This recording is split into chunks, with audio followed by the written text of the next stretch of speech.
Alors, bienvenue à toutes et à tous sur le webinaire des actus de janvier de la Caisse primaire du Bas-Rhin. Je suis Lionel Muller, accompagné de mon collègue Jean-Michel Paul, car aujourd'hui, malheureusement, nos collègues du Haut-Rhin seront absentes, car elles sont malades.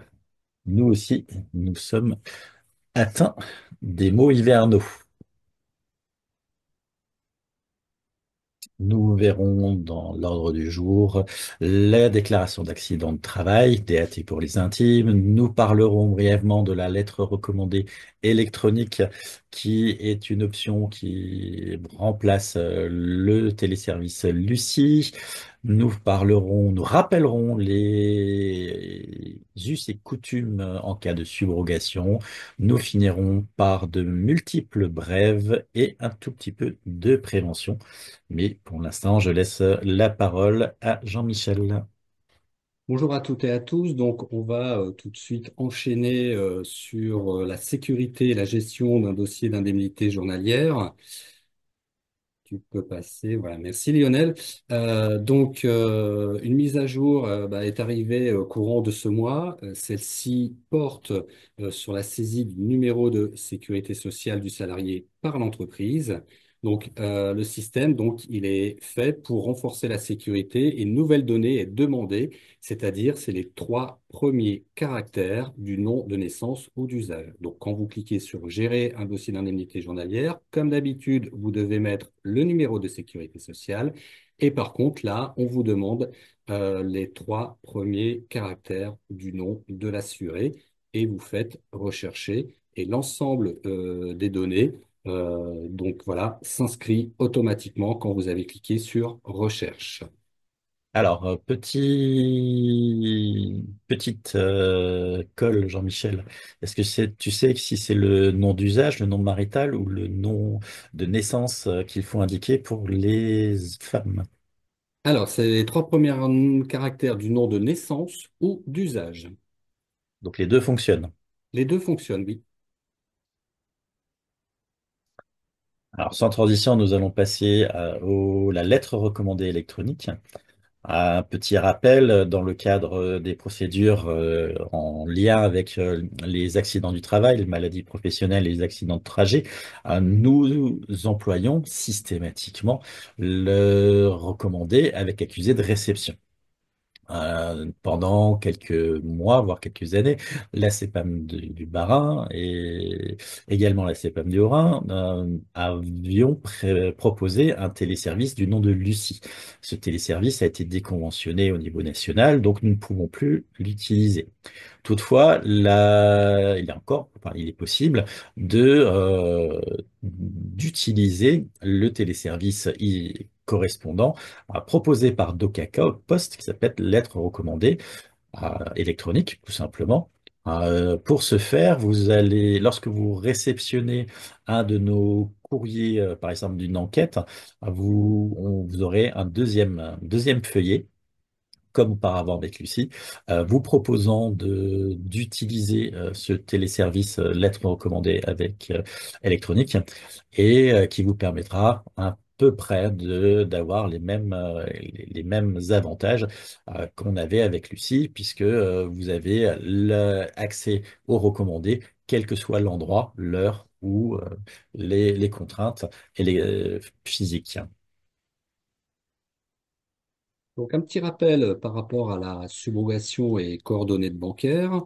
Donc, au moment du signalement, vous cochez subrogation si tel est le cas et on vous invite à indiquer les dates extrêmes de subrogation, c'est-à-dire vous indiquez donc la date de début correspondant à l'arrêt et la date de fin de subro prévue par votre convention collective ou accord de branche. Il ne faut surtout pas vous limitez à la date de fin de l'arrêt.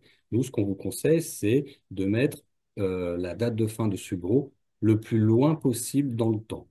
Petit rappel, seul un signalement d'arrêt de travail est réalisé lors de l'arrêt initial. Donc, ça veut dire que en cas de prolongation, il n'est pas nécessaire de faire un nouveau signalement. Vous avez indiqué lors du signalement initial la date maximale de subrogation. Sur le versant de Net Entreprise, Donc, à l'inverse de la DSN, il faut indiquer à chaque saisie d'une attestation de salaire, donc l'IBAN du SIRET concerné en majuscule. Pensez bien à vérifier les coordonnées bancaires à mentionner et quel que soit le flux utilisé, il faut s'assurer que l'IBAN utilisé soit identique pour un même SIRET. Comme en Alors, DSN, pardon, oui. excuse-moi, Jean-Michel, j'allais juste préciser que nous avons constaté ces dernières semaines un petit souci avec certains IBAN comportant des lettres. Si vous êtes dans ce cas-là, si vous constatez des problématiques pour qu'on enregistre votre compte bancaire, n'hésitez pas à revenir vers nous et on verra ensemble comment solutionner la chose. Après, en DSM, théoriquement, on n'a pas le même souci. Excuse-moi, Jean-Michel, je te laisse continuer. Pas de souci, merci à toi. Donc, je disais que, comme en DSN, il convient d'indiquer les dates extrêmes de subrogation en fonction de la convention collective ou accord de branche, c'est-à-dire que vous mettez pour rapport à la date de subro, la date de départ de l'arrêt, et vous allez, pour la date de fin, le plus loin possible dans le temps. Bien entendu, le passage en DSN vous dispense de cette saisie, puisque votre RIB est paramétré dans votre logiciel de paie. Alors, on va passer à quelques brèves, qui sont importantes ou pour vous ou pour nous. La première est plus importante pour nous parce qu'en fait, ça tient un petit rappel sur le fait que nous avons des collègues qui sont assermentés. Ce sont des agents enquêteurs, majoritairement des femmes, qui ont une formation et une habilitation auprès de la police, puisqu'elles sont certifiées auprès du tribunal de grande instance. Elles ont donc un certain nombre de prérogatives et d'obligations, dont la première des obligations, c'est de s'assurer de l'identité des gens avec lesquels elles conversent. Puisque bien souvent, elles ont des entretiens téléphoniques elles vont, oui, parce que je mets elles parce elles sont majoritairement féminines, elles vont vous demander de prouver votre identité si, dans certains cas, notamment lorsqu'il va y avoir une enquête pour une maladie professionnelle ou pire pour un accident grave. Et il s'avère que certaines personnes s'offusquent lorsqu'elles font cette démarche ou refusent de répondre ou aux questions d'identification ou à certaines autres questions plus ou moins invasives par rapport à vos activités. Sachez que elles ne le font pas par curiosité gratuite. Elles ont des obligations, comme dit, de s'assurer de l'identité des interlocuteurs. Elles ont des obligations d'obtenir des réponses pour nos questionnaires en vue d'une reconnaissance d'un accident de travail ou d'une maladie professionnelle. Donc, elles ont besoin de s'assurer de certaines choses et elles peuvent du coup se montrer plus ou moins intrusives, plus ou moins directes avec vous. Ne vous en offusquez pas et si, on vous remercie de leur faire bon accueil et de bien vouloir répondre à toutes leurs questions. Au sujet des taux de cotisation AT-MP 2024 en 2025, comme vous le savez, et notamment par rapport à l'actualité, nous sommes en l'absence de loi de financement de la sécurité sociale pour cette année. Donc, ça veut dire que les arrêtés portant sur le taux de cotisation AT-MP ne pourront pas être publiés pour le moment, ce qui implique notamment que le taux de cotisation 2024 s'appliquera jusqu'à la publication des nouveaux taux et exceptionnellement, aucune notification vous est adressée pour le moment. Donc, dès que la loi de financement de la sécurité sociale sera votée, les arrêts et promulguée, et les arrêtés pris en conséquence, vous recevrez, comme ça a été le cas les années précédentes, votre notification du taux pour cette année. À ce jour, on n'a aucune nouvelle sur une date prévisionnelle de sortie de la loi de financement, donc de facto, aucune nouvelle sur ou aucune idée de la période à laquelle les nouveaux taux paraîtront. Alors un petit rappel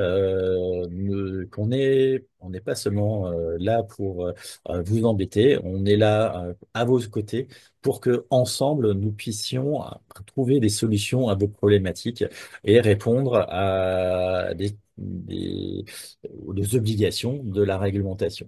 Euh, vous savez que vous êtes obligé de faire des attestations de salaire lorsque vos salariés sont absents, sont malades. Vous devez remplir les questionnaires d'accident de travail, maladie professionnelle.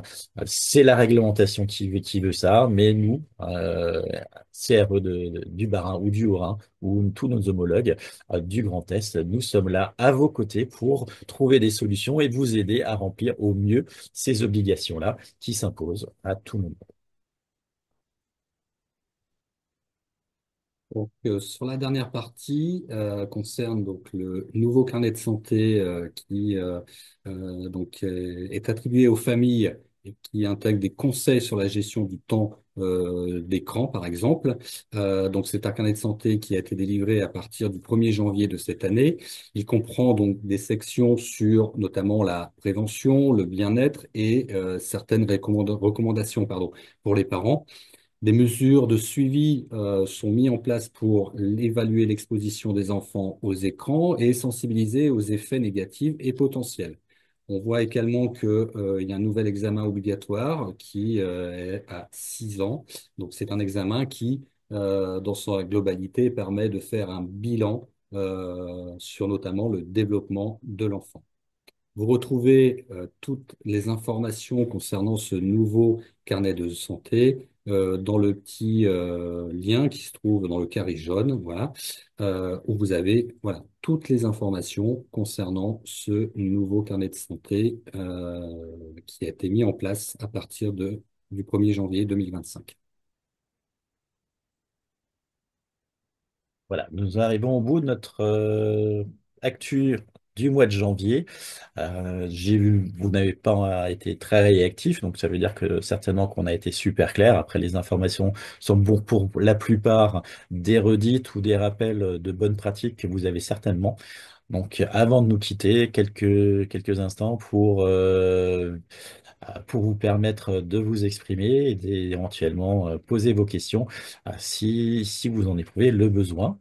Et sinon, on va tout simplement se quitter sur une actu assez light, très très rapide de ce mois de janvier.